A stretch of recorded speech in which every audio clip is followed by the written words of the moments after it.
Setelah semua barang dimasukkan ke dalam kursi belakang mobil, Ardhito buru-buru bertanya dengan penuh antusias, "Tuan, bolehkah kita bertukar nomor kontak supaya kalau ada urusan ke depannya kita bisa langsung berkomunikasi?"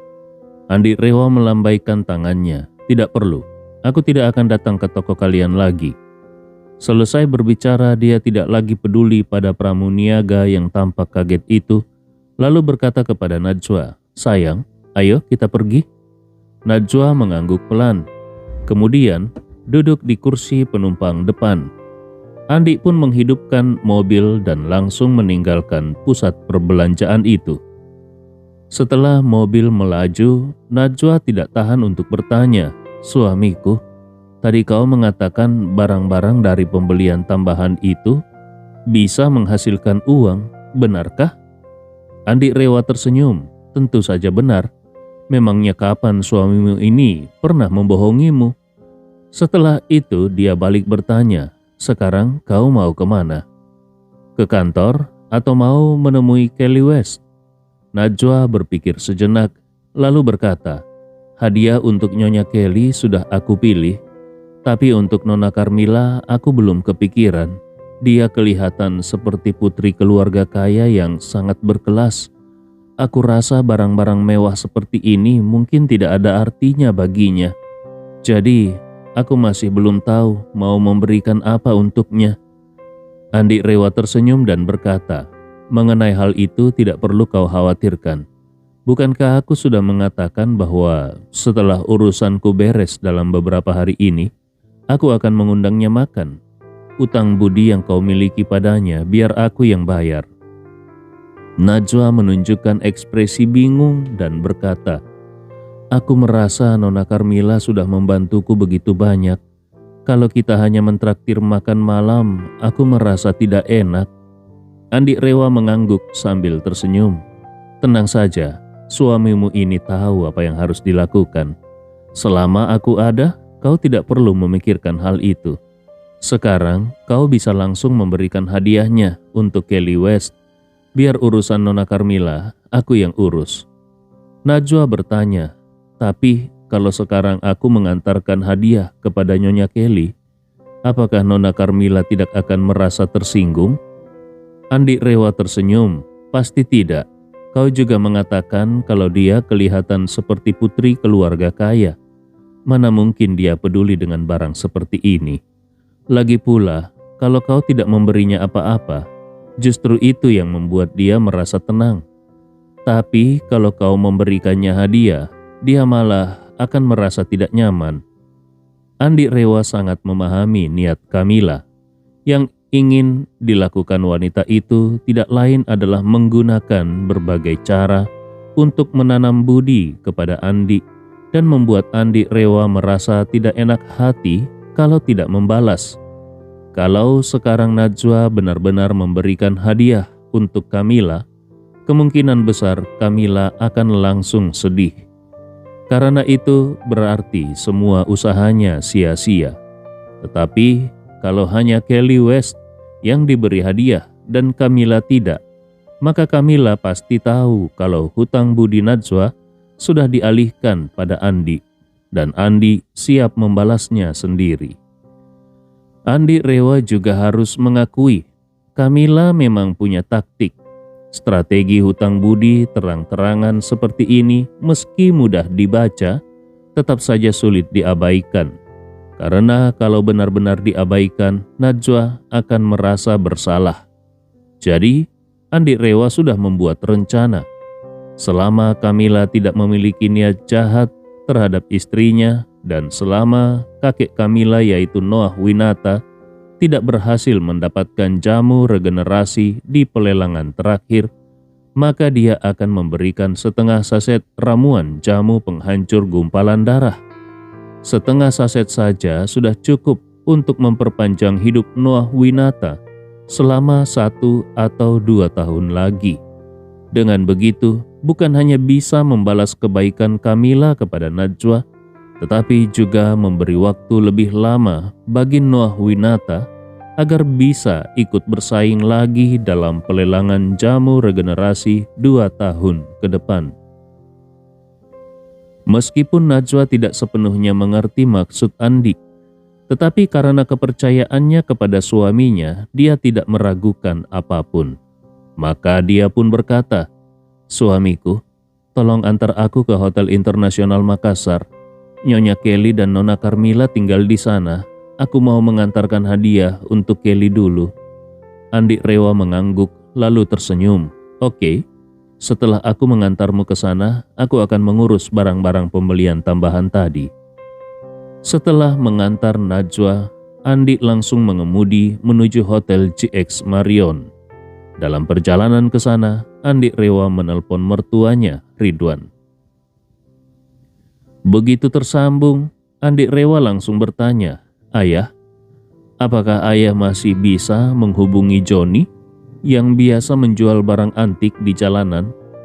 Ridwan berkata dengan kesal, "Jangan sebut nama itu lagi. Waktu itu aku mendapat beberapa barang bagus. Aku mencarinya berkali-kali, tapi dia malah menghilang, bahkan mengganti nomor HP. Ku dengar dia masih jualan di sana, tapi seolah hanya aku yang tidak bisa menemukannya. Aneh sekali." Andi Rewa tidak kuasa menahan tawa lalu menggoda. "Mungkin dia sengaja menghindar dari ayah ya?" Ridwan langsung bertanya balik, "Untuk apa dia menghindariku? Aku kan sering memberinya barang bagus." Kemudian dia bertanya dengan penasaran, "Andi, untuk apa kau mencarinya?" Andi Rewa menjawab santai, "Ada teman yang sedang ingin membeli barang antik, jadi aku teringat kepadanya." Ridwan buru-buru menyarankan, "Dia tidak punya barang bagus. Lebih baik temanmu membeli di museum barang antik. Barang di sana lebih berkualitas." Andi Rewa menyetujuinya tanpa banyak berpikir. "Baiklah, nanti aku akan memberitahukan temanku. Ayah, aku tutup dulu teleponnya ya." Setelah menutup telepon, Andi Rewa segera menelpon Albert. Begitu tersambung, Andi Rewa langsung memerintahkan, "Albert, suruh anak buahmu mencari orang bernama Joni di Jalan Barang Antik. Bilang padanya aku butuh dia. Suruh dia membawa semua barang antik palsu yang dia punya ke Hotel GX Marion untuk menemuiku." Albert tidak paham maksud Andi, tetapi dia tetap langsung menjawab dengan hormat, "Baik, tunggu aku sebentar. Aku akan langsung mengutus orang mencarinya." Anak buah Albert tersebar di seluruh penjuru Makassar, bahkan menjangkau semua lini usaha, termasuk pasar barang antik yang sangat menguntungkan. Jadi, hanya dengan satu panggilan telepon, pemimpin wilayah di Jalan Barang Antik langsung turun tangan dan menemukan Joni yang sedang membuka lapak.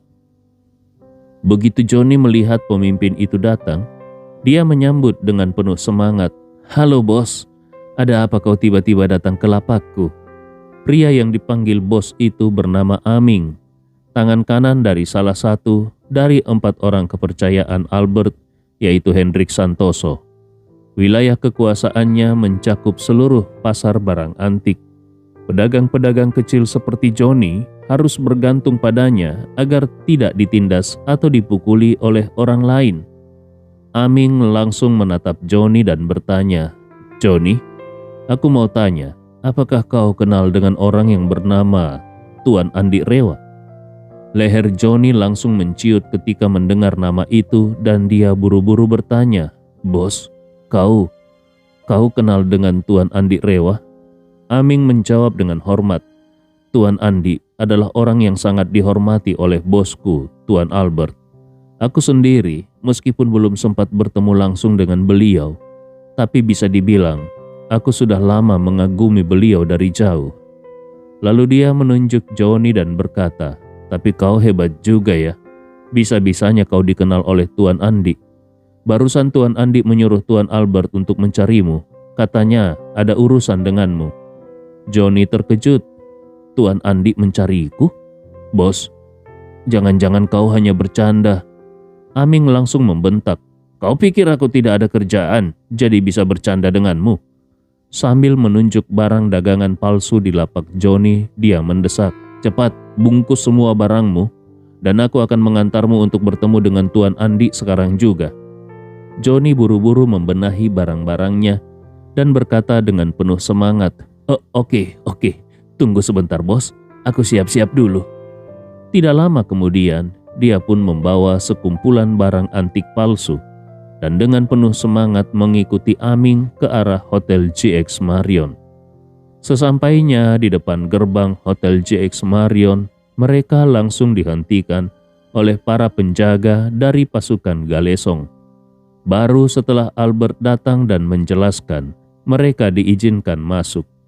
Meski begitu, para penjaga tetap melakukan pemeriksaan keamanan yang sangat ketat terhadap Johnny dan semua barang bawaannya.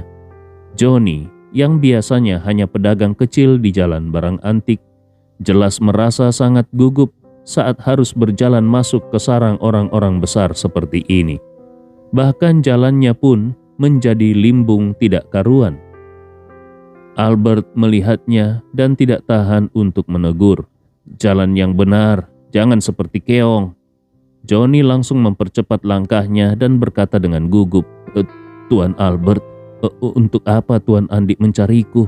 Belakangan ini aku sudah bertobat dan tidak menipu-nipu lagi." Albert menjawab, "Santai saja, ini urusan baik. Ikuti saja aku, nanti juga kau akan mengerti." Johnny pun langsung merasa lega, bahkan langkah kakinya menjadi ringan. Begitu masuk ke kantor Ibnu Komar dan melihat Andi Rewa duduk di sofa, Johnny langsung menunduk penuh hormat. "Tuan Andi, lama tidak jumpa. Semoga kau sehat selalu." Andi Rewa tersenyum. "Johnny, ku dengar ayah mertuaku sudah beberapa kali mencarimu, tapi tidak ketemu. Kukira kau sudah cabut dari Makassar." Johnny terlihat kikuk dan sedikit takut. "Tuan Andi, aku bukannya sengaja menghindar. Masalahnya ayah mertuamu itu kurang cocok di dunia barang antik. Sejak aku membeli barang palsunya seharga 500.000, dia langsung merasa jagoan dan tiap hari berkeliling membeli barang. Makanya aku kabur agar dia cepat pensiun dari dunia ini." Lalu dia menambahkan, "Sekarang beliau sudah menjadi wakil ketua Asosiasi Seni Kaligrafi. Bukankah itu lebih baik daripada tiap hari keluyuran di jalan barang antik?" Andi Rewa tertawa. "Bagus juga. Lidahmu tetap tajam seperti biasa." Lalu dia bertanya, "Kau ini biasanya mendapatkan info dengan cepat. Coba tebak, ada acara besar apa di Makassar dalam waktu dekat?" Johnny menjawab, "Aku memang sudah mendengar beberapa kabar, hanya saja aku belum yakin. Tapi sekarang ketemu denganmu di sini, aku menjadi yakin kalau itu bukan kabar angin." Dia lalu bertanya dengan hati-hati, "Tuan Andi, maksudmu adalah acara lelang jamu regenerasi bukan?" Andi Rewa mengangguk, "Betul. Kau juga tahu tentang jamu regenerasi?" Johnny langsung berkata, "Tuan Andi, ketika ulang tahun Tuan Wirawan dulu, aku sudah mendengar tentang keajaiban jamu regenerasi. Kemudian ketika ulang tahun Nona Fania, Tuan Ahmad Saidi juga membeli 1 saset di acara lelang mereka. Aku yakin semua itu pasti hasil karyamu." Andi Rewa tersenyum. "Kalau kau tahu tentang lelang itu, berarti aku tidak perlu sembunyi-sembunyi lagi. Nanti kau ikut aku untuk menipu satu orang bule tua. Kita akan memainkan sandiwara bersama. Aku akan mainkan peran utama, kau tinggal ikut.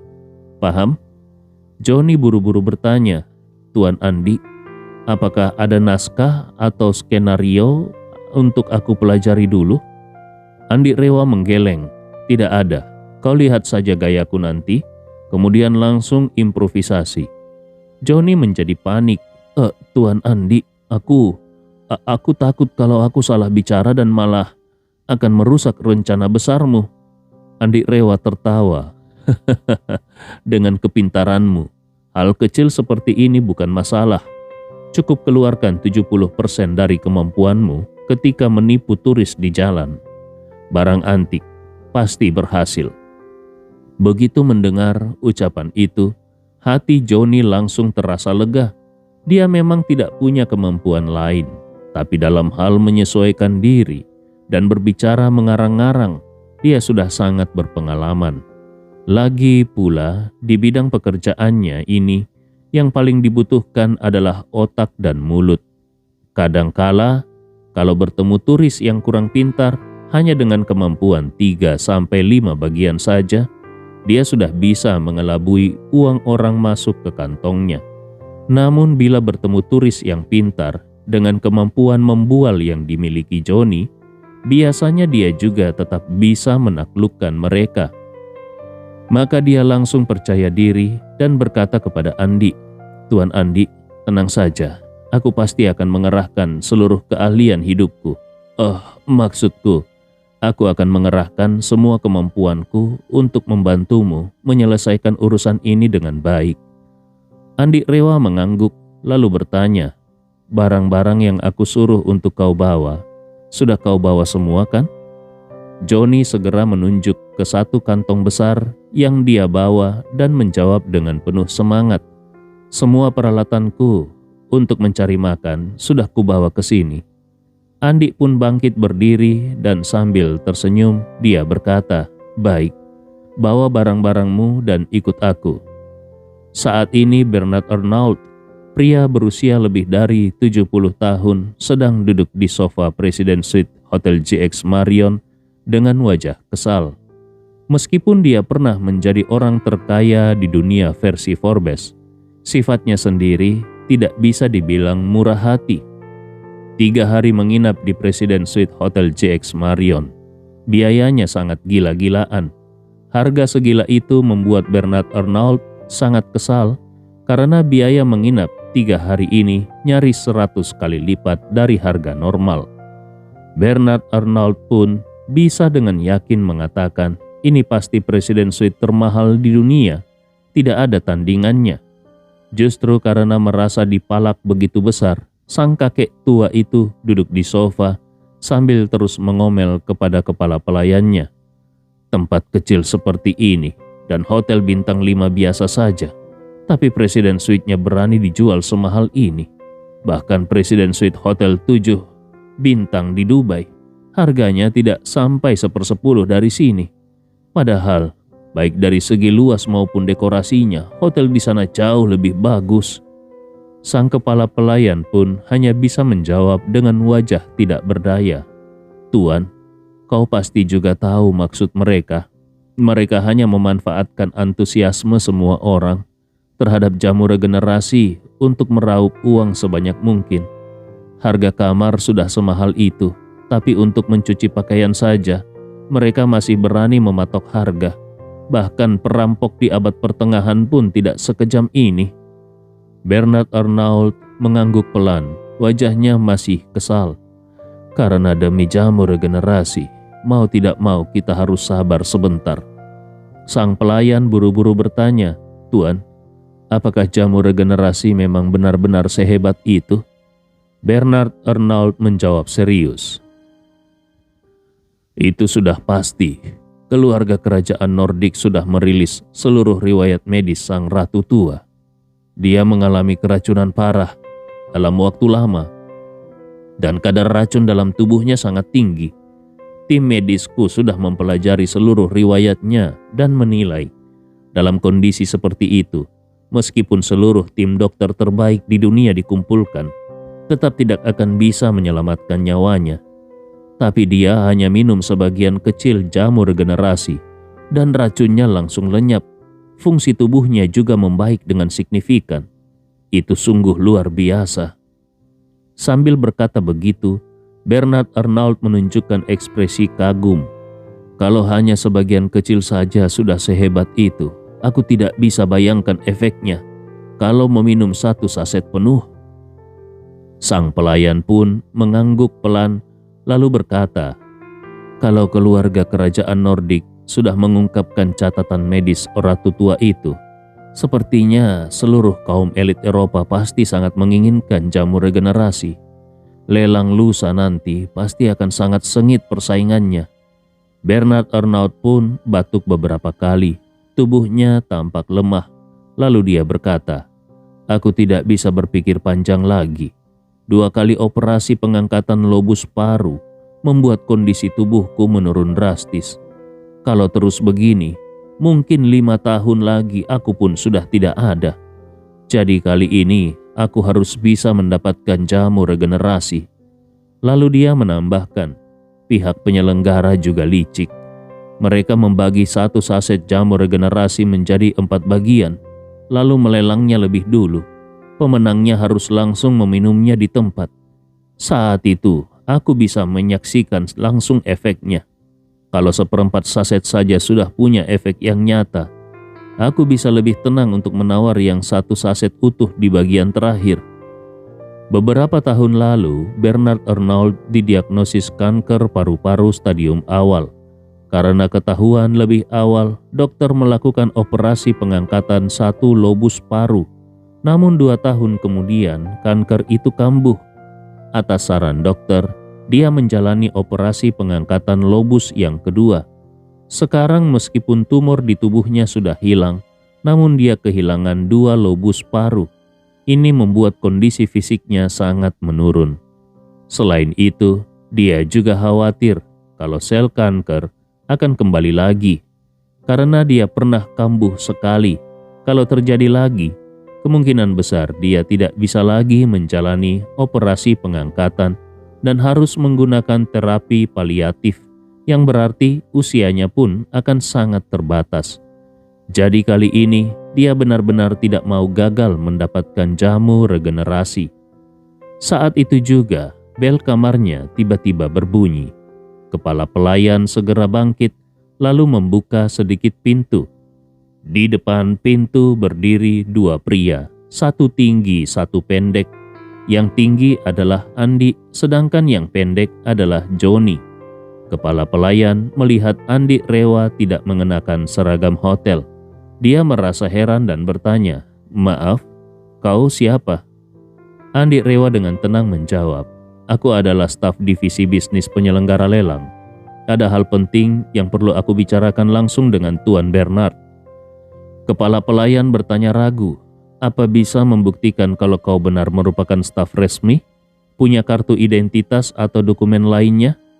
Andi Rewa tersenyum. "Pasti waktu kalian masuk, kalian juga melihat kan, seluruh hotel JX Marion sudah dalam status penjagaan ketat. Kalau bukan staf internal, mana mungkin bisa masuk ke sini. Lagi pula, aku datang atas nama bos kami. Ada hal yang sangat penting yang harus dikomunikasikan langsung dengan Tuan Bernard. Kalau tidak ditangani dengan benar, bisa mempengaruhi partisipasi beliau dalam lelang lusa nanti." Mendengar ini, rasa curiga kepala pelayan pun berkurang banyak. Memang benar, mereka tadi juga melihat sendiri betapa ketatnya keamanan hotel ini. Semua tamu yang masuk diperiksa barang bawaannya, diperiksa fisik, dan harus mendaftar. Kalau bukan staf internal, benar-benar tidak mungkin bisa menyelinap masuk. Maka dia pun membuka pintu dan mempersilahkan mereka masuk. Kemudian, dia memperkenalkan mereka kepada Bernard Arnault yang duduk di sofa. "Tuan, kedua orang ini katanya dari penyelenggara lelang, dan ada urusan penting yang ingin dibicarakan langsung denganmu." Bernard Arnault pun mengangguk pelan, melihat Andi dan Joni. Satu orang tampak percaya diri dan tenang, sementara satu lagi terlihat agak gugup. Dia langsung menembak kalau Andi pasti adalah pimpinan dari keduanya.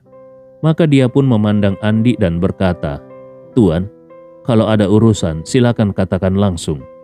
Andi Rewa menatap Bernard Arnault lalu tersenyum tipis dan berkata, "Tuan Bernard, bos kami memintaku untuk datang dan merekomendasikan beberapa barang antik serta kerajinan tangan kepadamu. Silakan dilihat. Barangkali ada yang menarik minatmu. Kami pasti akan memberikan potongan harga yang layak." Bernard Arnault tidak menyangka 2 orang yang datang ini ternyata bertujuan menjual barang. Ekspresinya langsung penuh keterkejutan. Dia bertanya, "Apa maksudmu? Kalian bahkan melakukan penjualan dari pintu ke pintu?" Andi Rewa mengangguk sambil tersenyum. "Betul. Dan ini adalah layanan eksklusif, disesuaikan secara pribadi hanya untuk Tuan seorang." Setelah berkata demikian, Andi Rewa memberi isyarat kepada Joni dan berkata, "Ayo Joni, keluarkan semua barang koleksi berharga milikmu dan tunjukkan pada Tuan Bernard. Johnny buru-buru membongkar bungkusan besar yang dia bawa dan menggelarnya di lantai. Biasanya saat berjualan di pinggir jalan, Johnny memakai sehelai taplak meja besar sebagai alas untuk menata barang-barangnya yang bermacam-macam. Kalau tiba-tiba hujan atau ada pelanggan datang menagih atau membuat masalah, dia bisa langsung menarik keempat ujung kain, mengangkatnya ke bahu dan kabur seketika. Setelah keadaan tenang, tinggal lemparkan lagi ke lantai dan langsung siap berjualan kembali. Bisa dikatakan ini adalah perlengkapan wajib bagi pedagang jalanan. Bernard Arnault tidak menyangka dia datang jauh-jauh hanya untuk menghadiri lelang jamu regenerasi yang begitu eksklusif dan prestisius, namun malah dipertemukan dengan aksi penjualan semurah ini. Dia menunjuk tumpukan barang rongsokan milik Johnny dan mengerutkan keningnya. Apa-apaan ini? Bukankah semua ini adalah sampah? Andi Rewa tetap tersenyum. Itu semua adalah barang antik dan kerajinan bernilai tinggi. Bernard Arnault langsung menunjuk ke sebuah cangkir teh perunggu dan membentak, "Apa katamu? Cangkir perunggu ini kakinya bahkan pecah. Dan kalian lihat baik-baik, bagian dalam ini plastik." Johnny melihat ke bawah dan langsung panik. Dia cepat-cepat berbisik ke Andi, "Tuan Andi, kualitas barang kali ini kurang bagus. Sepertinya gara-gara tadi aku melemparkan semua barang masuk ke tas besar itu. Mungkin tidak sengaja tergesek dan patah." Lalu dia kembali berbisik, "Tuan Andi, orang tua asing ini sangat cerdik. Dia bisa mengetahuinya. Sekarang bagaimana ini?" Sebagai penjual keliling yang biasa menipu, Johnny paling takut kalau ketahuan atau triknya dibongkar di tempat. Bagi dia prinsipnya adalah transaksi sah saat uang sudah berpindah. Jadi sebelum pembeli membayar, semua hal harus sempurna. Sekali ketahuan ada kesalahan, pelanggan pun hilang. Namun Andi Rewa tampak tidak ambil pusing. Dia langsung berkata, "Jangan bicara dulu, biar aku yang urus." Selesai berbicara, Andi mengambil cangkir teh tiruan dari plastik itu dan menjelaskan dengan sangat serius, "Tuan Bernard, ini adalah replika 1:1 dari cangkir teh perunggu peninggalan Kerajaan Majapahit. Cangkir perunggu ini sangatlah langka dan berharga, dan jelas tidak mungkin diperjualbelikan secara bebas. Karena itu, kami hanya bisa menjual replika 1:1 seperti ini kepada teman-teman dari luar negeri." Lalu Andi menunjuk ke bagian yang pecah dan menjelaskan, "Lihatlah ini. Kami memilih bahan plastik sebagai bahan utama demi mendukung konsep pelestarian energi dan netral karbon yang sedang tren global. Meskipun terlihat murahan, semua plastik ini adalah bahan yang bisa terurai, tidak mencemari lingkungan dan benar-benar produk hijau ramah lingkungan." Kemudian Andi melanjutkan, "Produk ini dalam kondisi normal kami jual seharga 18 juta. Tapi karena kau lihat sendiri sekarang ada cacat, jadi kuberi diskon spesial sehingga harganya tinggal 17,5 juta saja." Johnny langsung lemas mendengar itu, seolah otot kandung kemihnya hampir tidak bisa dikendalikan lagi. Dia nyaris mengompol di tempat. Dia menatap Andi dengan ekspresi seperti disambar petir. Hatinya gemetar ketakutan. Di dalam hati dia membatin, "Apa yang dilakukan oleh orang ini? Barang ini bahkan modalnya pun tidak akan sampai 100.000. Tapi dia menjualnya seharga 17,5 juta. Ini bukan menipu. Ini sama saja dengan menyiksa orang hidup-hidup." Bernard Arnault pun menunjukkan ekspresi kesal, seolah dia baru saja memakan sesuatu yang sangat menjijikkan. Dia mengibaskan tangannya dan berkata, "Sudahlah, tolong jangan lagi menghina kecerdasanku. Silakan kalian pergi dari kamar ini dan bawa juga semua sampah ini. Aku tidak butuh satupun." Ekspresi Andi Rewa langsung berubah menjadi dingin. Dia tersenyum sinis dan berkata, "Tidak butuh? Kalau begitu, maaf sekali Tuan Bernard. Kalau kau tidak membeli barang-barang kami, maka kau kehilangan hak untuk ikut serta dalam lelang jamu regenerasi." Bernard Arnault langsung berteriak marah, "Apa? Aku sudah lolos seleksi dan membayar biaya pendaftaran. Aku juga sudah membayar biaya hotel yang sangat mahal. Apa hakmu membatalkan keikutsertaanku dalam lelang?